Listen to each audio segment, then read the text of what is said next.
Merci. La parole est à Madame Zina Bourguet, s'il vous plaît. Madame la Présidente, chers collègues, depuis l'attaque terroriste du Hamas en Israël le 7 octobre et la riposte de Tsahal qui s'ensuit à Gaza, la France connaît une recrudescence des actes antisémites. Il est de notre devoir de républicains d'être extrêmement vigilants et intransigeants face à tous les actes antisémites et racistes. Personnellement, j'ai vécu dans le camp de Rivesaltes, où planait encore l'ambiance nauséabonde de la politique de Vichy et du regroupement des Juifs et des Tziganes avant leur déportation. Et j'ai connu aussi le racisme dont nous avons été victimes, ma famille et moi. La République ne peut pas accepter de voir ressurgir la nazi-nostalgie. Je suis allée à Auschwitz cette année avec notre présidente et des classes de lycéens. Visiter un tel camp est éprouvant et je salue l'initiative de la région qui accompagne régulièrement des scolaires à Auschwitz. Je pense que ce voyage devrait faire partie du cursus scolaire de tous les enfants. Je peux vous garantir que les jeunes qui ont participé à ces voyages s'en souviendront toute leur vie, tellement ils sont sans voix à la visite du camp. À ceux qui voudraient créer une opposition entre les communautés religieuses qui vivent en France, il est bon de rappeler que quand les royaumes catholiques ont chassé les Juifs d'Espagne, nombre d'entre eux se sont réfugiés en Afrique du Nord, dans les royaumes musulmans. Et c'est l'administration coloniale française qui a tenté ensuite d'y diviser par la loi les communautés juives et musulmanes. Et quand le maréchal Pétain a aboli le décret Crémieux en 1940 et organisé la spoliation et les regroupements des Juifs en Algérie, ce sont les musulmans qui les ont protégés.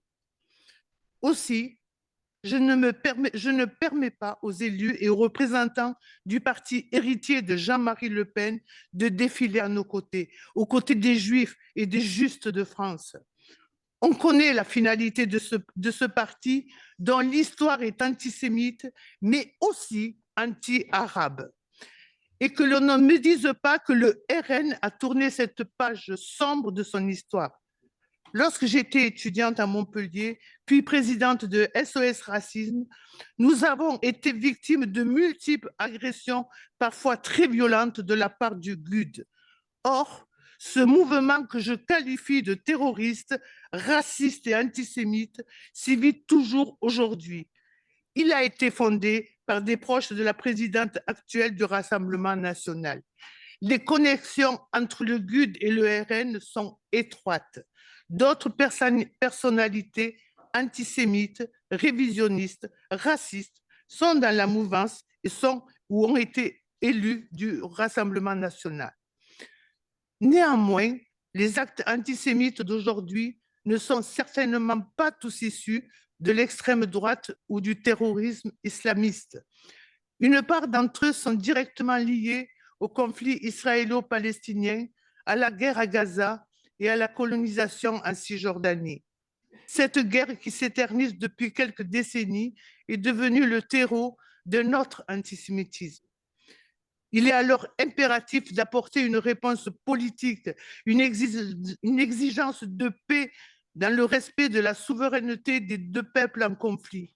Des accords de paix existent qui sont acceptés par les peuples et par les partis politiques modérés des deux côtés, mais qui sont rejetés par les extrémistes des deux côtés. La France et l'Europe doivent s'impliquer avec beaucoup d'énergie dans une résolution politique pérenne de ce conflit. L'Europe a une responsabilité dans la genèse de cette histoire. Elle ne peut donc pas rester passive. La France et l'Europe doivent apporter des garanties financières et militaires de protection à Israël et à la Palestine pour que la solution à deux États soit une solution qui garantisse la paix. Merci.